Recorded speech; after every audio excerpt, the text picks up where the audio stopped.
Šta ćeš gleda patos, Pantiću? Ajde, lezi neku krenac.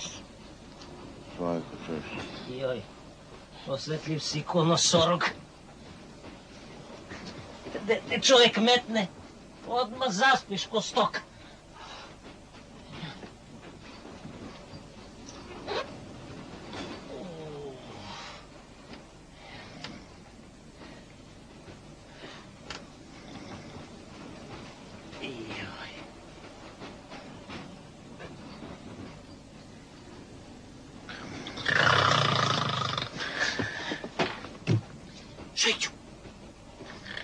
Šujiću, bre!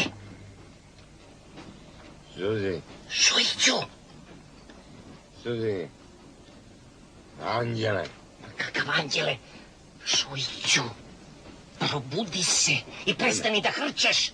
Stružeš briku da si progutao cirkular. Suzi. Donji go svog šajđa, odi.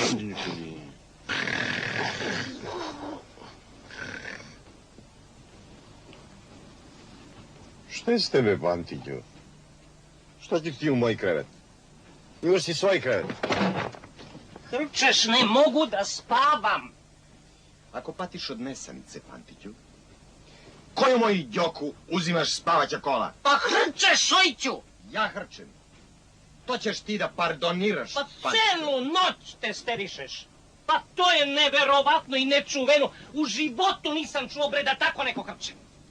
Pantiću, vrlo sam iznenađen s to tvoje ponašanje. Pantiću, ako patiš od nesanicu, uzmi pa piši izveštaj radničkom savetu. Bolje to nego da švrćkaš po tuđi kreveti. Objasni ljudima u radnički savet kako si upropastio sastanak sa slovenačkim partnerom. Ja upropastio.